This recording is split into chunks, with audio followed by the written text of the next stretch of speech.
ಅದರ ಮೇಲೆ ಮುಂಚೆ ಪಾಶ್ಚಾತ್ಯ ತೀರ್ಥಂಕರ ತಂದಿದ್ರು ಸಹ ಇದಕ್ಕೊಂದು ವ್ಯಾಖ್ಯಾನ ಕೊಟ್ಟು ಇವರು ಜೈನ ಧರ್ಮದ ಉನ್ನತಿಗೆ ಹೋಗ್ತಾರೆ. 24ನೇ ತೀರ್ಥಂಕರು. ಇದಾದ ನಂತರ ಬುದ್ಧ ಮತ್ತು ಮಹಾವೀರ ಇಬ್ಬರು ಸಮಕಾಲೀನರಾದ್ರೂ ಸಹ ಇವರು ಎಂದೂ ಸಹ ಭೇಟಿ ಆಗಲ್ಲ. ಆದ್ರೆ ಇವರ ಪ್ರಭಾವಗಳು ಹೆಚ್ಚಿರ್ತಾರೆ.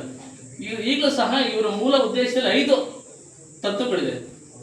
ಸತ್ಯ, ಅಹಿಂಸೆ, ಸಗ್ರಹಣ ಮತ್ತು ಕಳ್ಳತನ ಮಾಡದಲೇ ಇರೋದು ಮತ್ತು ಸರ್ವಸಂಗ ಪರಿತ್ಯಾಗ ಮಾಡೋದು. ನಾವೀಗ ಅಹಿಂಸಾ ಪರಮಧರ್ಮ ಅನ್ನೋ ಮೂಲ ವಾಕ್ಯ ಜೈನ ಧರ್ಮದ್ದು. ಇದ್ರ ಪ್ರಕಾರ ನಾವು ಒಂದು ಇರುವೆನೂ ಸಹ ಸಾಯಿಸಬಾರ್ದು. ಅದಕ್ಕೂ ಸಹ ಒಂದು ಕಲ್ಲು, ಮಣ್ಣು, ಅಕ್ಕಿ, ಪಕ್ಷಿ ಎಲ್ಲಕ್ಕೂ ಸಹ ಜೀವ ಇದೆ. ಅದನ್ನ ನಾವು ಅರ್ತ್ಕೋಬೇಕು. ನಮ್ಮ ಆಹಾರಕ್ಕೋಸ್ಕರ, ನಮ್ಮ ಸುಖಕ್ಕೋಸ್ಕರ, ನಮ್ಮ ಏಳಿಗೆಗೋಸ್ಕರ ಬೇರೆಯವ್ರನ್ನ ನಿಂದನೆ ಮಾಡೋದು, ಬೇರೆಯವ್ರನ್ನ ಬಲಿ ಕೊಡೋದು ಯಾವುದೇ ಧರ್ಮ ಅಲ್ಲ. ಅದು ಮೂಲ. ಮನುಷ್ಯ ಇದ್ದ ಮನುಷ್ಯನಾಗೆ ಇರಬೇಕು. ಬೇರೆಯವ್ರನ್ನ ಕತ್ತರಿಸಿ ಬೇರೆ ಪ್ರಾಣಿ ಪಕ್ಷಿಗಳನ್ನ ತಿಂದು ಬದುಕೋದು ಧರ್ಮನೇ ಅಲ್ಲ ಅಂತ ಮಹಾವೀರರು ಹೇಳಿದ್ದಾರೆ. ಅವ್ರು ಹೇಳಿದ್ದಾರೆ.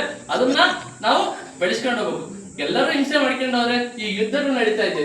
ಅದೇನಕ್ಕೆ ಆಗ್ತಿದೆ ಅಂತ ಎಲ್ಲರಿಗೂ ಗೊತ್ತು. ಸಾಮಾಜಿಕ ಜಾಲತಾಣಗಳಲ್ಲಿ ವಿಚಾರಧಾರೆಗಳು ಎಲ್ಲರಿಗೂ ಗೊತ್ತು.